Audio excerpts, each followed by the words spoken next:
where things were hopefully turned around. But as far as league play, I guess if we're talking strictly about league play, can you tell me the last time a Minnesota offensive player forward has scored a goal?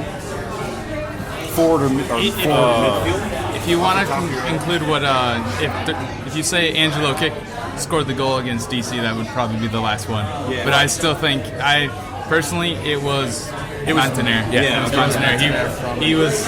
Yeah, Angelo was like in the right place at the right time. Yeah, I think going back, so I guess I should have clarified. That's my fault. So if the last league game scored by a non-defensive player was Columbus, Ethan Finley scored. Okay, So and that was May 18th.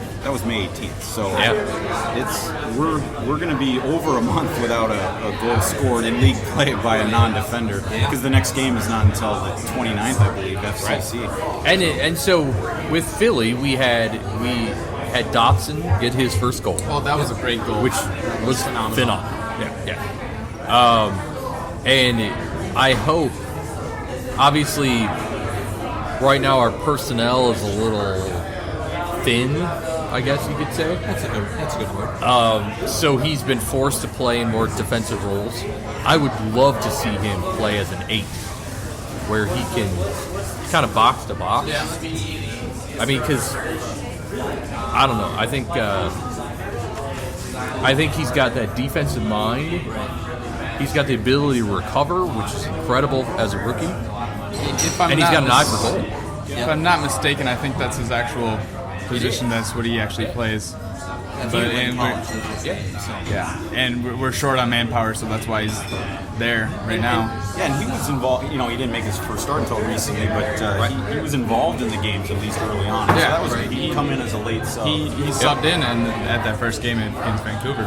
First game. Yeah. Okay, so that's huge. Just getting him into the game. And now that we actually need Dotson to step up and start, here he is with a little experience under his belt. And of course, Kevin got his first goal. Yeah, and that's why I got to correct myself. So it couldn't. He wasn't lined up as a defender. Right. So previous to that game, you were right. And which is great. I mean, if we can actually use Kevin the way he's supposed to be used, it'd be nice. I know I haven't been critical of Adrian too much, but my God, Kevin is not a 10. It'd be nice to see him played in his position. I get it, he plays that sometimes with Trinidad, but he's excelled outside. He's excelled being able to use his quickness. As a 10, he's just not technical. He's not. But it's good that he got his goal first time back from the ACL. I love the fact that our guys are getting healthy. We obviously have benefited greatly from Ethan being back. I think it applies some pressure to other players with Kevin being back now and healthy. I would still love to see a 10 in the summer window, and we have a ton of money to do it. Yeah. When does that summer window open? Is it July? July 1st, I think. Right? So soon. For some reason, a couple weeks away. And I could be wrong because I wouldn't be the first time. For some reason, I want to say June 15th. I want to say today. Oh, really? Yeah. I mean, in the day of technology and being able to access anything at our fingertips, I suppose we could confirm that. Yeah. For some reason, I always think it's June 15th. I could be thinking of the European window. Do we not coincide with the European window? I thought we did, but I don't know. Dave will check that. It's taking a little long time to load here. Here it is. Secondary transfer window will open on July 9th before closing on August 7th. That's 2019. Yeah, that's not the European window. No. So we must not coincide with the European window. It overlaps, though? Yeah. A 10 is like a position that we need. Like, we don't need any backs anymore, any defenders. Maybe one as a sub. Well, and for me, the one thing I've been wanting to see this whole year is I actually want to see Gregush play the 10. He's done it a bunch for Slovakia. He's got the technical skill to play the 10. Mm-hmm. He's got the passing skill. I'm pretty sure he played the 10 to play the 10. The last one. That'd be interesting. Yeah, He's got it. I don't know. I didn't know that. Yeah. I'm pretty sure he played the 10 the last time he played for Slovakia. Yeah. Last week. He could certainly keep defenses honest, couldn't he? I mean, with his long-range shot capabilities. Yep. It'd be exciting. Yeah. And Darwin's an original winger. Right. Yeah, and I don't. He's not a striker, but he's like what Carlos Vela plays. Yeah. One of those type wingers. For me, it's the Adrian Heath. Let's get a player and play him on a position to see what he can do. It's incredible how he thinks that. I don't know. So I don't know. What else could we say about Philly? I don't think there's. The game was pretty good. It was just it was open. Yeah, it was I open. loved And how wide open. I don't know what Brett was thinking. Heading a ball that was at his shin, but it's an unlucky defender mistake and stuff happens. And it's going to happen. Yeah. I mean, could you sum that game up as exciting? I mean, could you say it was exciting? Yeah, I think it was one of the best games we've had all season. I would say so. I was pretty into the match the entire time, cheering and stuff. A little frustrating. The ending was frustrating, but overall it was a pretty good game. Yeah, I brought a non-soccer friend to the game, and he loved it. They took the late Philly took the late lead, late lead. What was it, in the 88th? Yeah, I mean, at least we lost to Philly, not like some other club, Colorado. And Philly's what? They're still pacing the East, aren't they? Yeah, they're number one in the East right now, and they're doing really good. Yeah, and it should be noted. We mentioned the 14 blocks. Philly's actually third in the league in goals allowed. So their goalkeeper's always been pretty reliable. The fact that they had all those blocks, it's really not. You could maybe try to argue that it was organized defense as well. Yeah, their defense definitely in the last 20 minutes, you could tell that they put all of their effort into just making sure that they maintained that 3-2 lead. Yeah, I agree. So for the first loss at Allianz Field, it was going to happen someday. It was good. At least it was Philly. At least it was Philly. Yeah, there could have been other teams. And, to have one loss in 7 games at home to start, open Allianz Field. I mean, I guess maybe you can't complain a whole lot. I know some of us want to complain a lot, but it's just how it goes. It's nice to complain.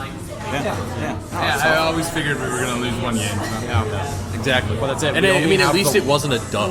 We only have the one loss under our belts right now at home, which I'll still consider huge. I would, in 7 games. So yeah, it was good. So I mean, I guess that we're trying to move through these games. That brings us to Colorado, a game that I was extremely excited for, only because I was back in the country. I was going to be able to watch it.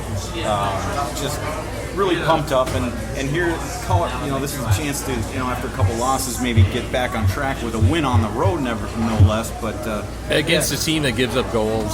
Yeah, and to be fair, of course, when United played Colorado Rapids, Colorado was last in the West, okay, and they had started out horrendously 0-7-2. There was a start. Now, to be fair, in their last 4 coming into the game against Minnesota, they were 3-0-1.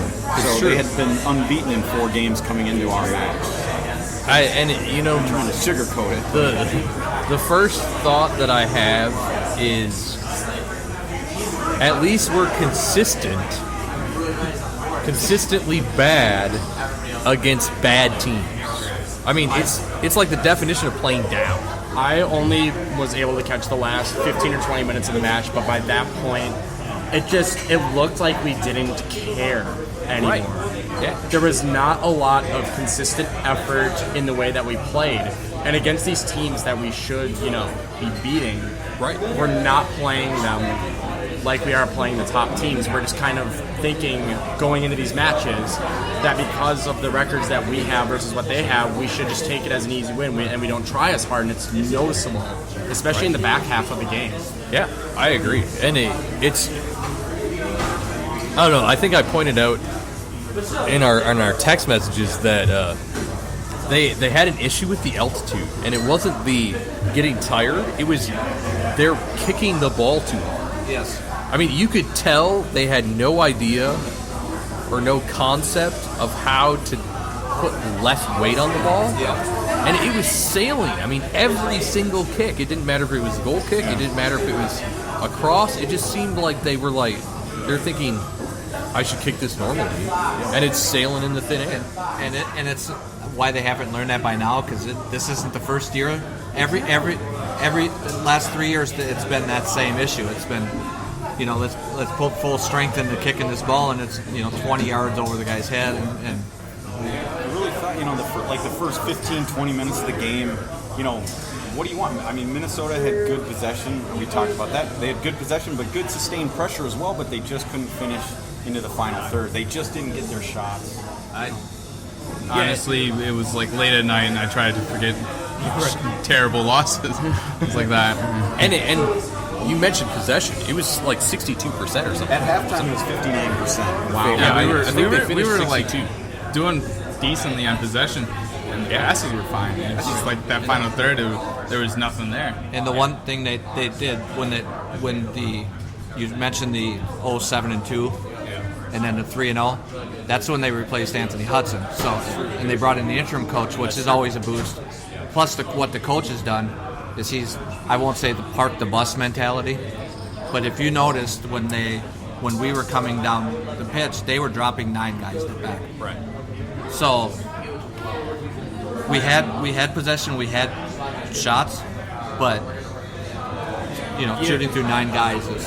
As a Chelsea fan, I noticed that right away. Yeah. Because there were years where Chelsea, under varying managers, would drop back. I mean, there's a particular manager who's known to be parking a blue bus.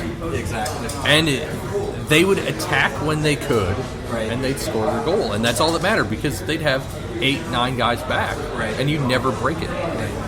And unfortunately, that's exactly what Colorado did. Yep. And it's hard to break that, whether you like that play, which I don't. Right.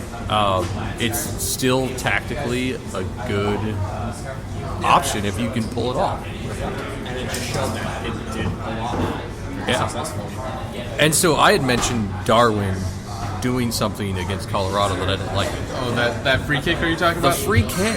He did it twice, where it's like this weird on the ground free kick off to the side, and no one knew what was going on. Expecting somebody to run there. Yeah. He was expecting somebody to run short, but Angelo laid it out to him after that second one. Yeah. And he was just like, hey, And I want it in the air because I can head it. Exactly. But then You didn't just happen. don't do that. He's done it in the past, but the guy that was on the other end of that pass now plays in Chicago. He did it last year in Colorado or in Columbus, when That is Calvo true, had that is one of his true. 2 goals, and that's maybe he doesn't know Calvo's gone. I don't know, but yeah, he's done that before. So Considering how much Calvo and him got into it in Chicago, Yeah. you'd think he'd know that. yeah, But yeah, it's one of those things where it's like doing too much. yep. He's like expecting his teammates to read his mind. Yeah, I just, leading up to the goal that Colorado scored in the mid first half, I just, looking back at it, I just think the game started out okay. I think Minnesota in the midfield was just their lack of pressure. Yep. Was just led up to the Colorado's goal. Everybody in that front three just played terrible. The front four, you'd say. Well, and that's it. You can't I blame love- anything on the defense. I love Ibarra and I love Finley, but they were just terrible. They did nothing. Angelo and Darwin's 50-50 every one match you love them, the next match you don't like them. Yep. Yeah, and I just, in my notes, it's funny. I think I was getting frustrated because I had specifically wrote Darwin, and you've touched on this, Dave, but I have to mention Darwin Quintero missed passes. That's all I wrote. I think I was frustrated. But then, just after that, just before Colorado scored their goal, Minnesota did have their best chance in the game, and it was because of Darwin Quintero. He put a ball on Ethan Finley, who slashed at it and just missed it wide. With our Twitter account, I always fear criticizing any player during a game, because I think I criticized Does the club follow Darwin you multiple on your times. Twitter? What's that? Does the club follow you on your Twitter? I don't know. I don't think so. Then you're fine. Yeah, you're good. Yeah, I'm fairly certain the club doesn't know we exist. Just don't at them during the middle of the match and you're fine. Right. They do. Yeah, I mean,